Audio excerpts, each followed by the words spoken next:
Tuhong si Senador Lacson nagbabalas sa munoy pagiging arogante ni US President Trump sa nagpapatuloy na labanan sa gitnang silangan. Fuel rationing naman ay tinutulak nitong si Senador Sherwin Gatchalian. Tinutukan niya ni Bombo Angelo Aganan.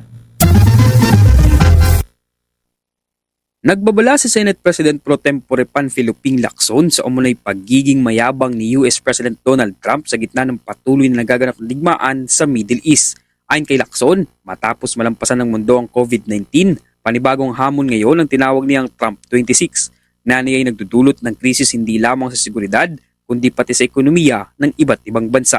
Iginiit ng senador na ang umunay whimsical arrogant si Trump sa pakikitungo kahit sa mga kalyado ng Estados Unidos ay isa sa mga dahilan ng paglala ng tensyon sa gitnang silangan.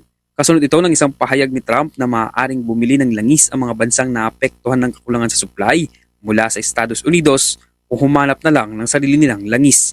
Dahil dito, naapektuhan ang supply ng langis sa pandaigdigang merkado na nagresulta sa pagsirit ng presyo ng petrolyo sa Pilipinas, kung saan umabot na umano sa mahigit 140 pesos kada litro ang diesel, 168 pesos ang kerosene at lampas 100 ang gasolina. Samantala, ipinayo naman ni Senator Sherwin Gatchalian sa Department of Energy na maglatag na ng mekanismo para sa fuel rationing lalo na sa mga hindi essential na paggamit. Target umano nito na mapababa ang pang-araw-araw na konsumo mula sa 55 million liters tungo sa 30 million liters na lang o halos 50% reduction upang mapahaba ang supply hanggang sa 90 days. Ngunit nilinaw ng senador na hindi maapektuhan ng mga essential services gaya ng ambulansya, pulis, bumbero at Coast Guard. Habang aminado siya na magiging unpopular ang hakbang, ngunit kinakailangan aniya ito.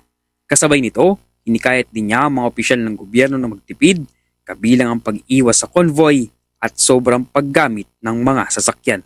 I know it's unpopular, no? Hindi siya popular at this point, but this is reality.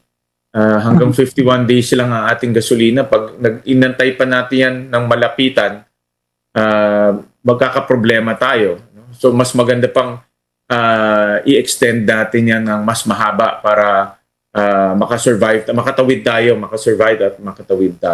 May mga kausap ako mga private sector companies and they're open sila dahil alam nila importante yun. So yung mga essentials, of course, dapat protektahan yung katulad ng mga ambulansya, bombero, police, defense, Philippine Coast Guard. Pero kung mga non-essential naman, pang mga leisure, pwede na tayong sa aking pag-aanalisa, pwede na tayong mag-ration. At yan ang ulat mula dito sa Senado. Ako si Bombo Angelo Aganan and this is Bombo Radio Philippines, the #1 and most trusted source of news and information. Basta Radio, Bombo! For the most trusted source of news and information, visit our website at www.bomboradio.com. Follow us on Bombo Radio mobile app, Facebook, YouTube, TikTok, and X, formerly Twitter. Like, share, and stay connected. Anytime, anywhere.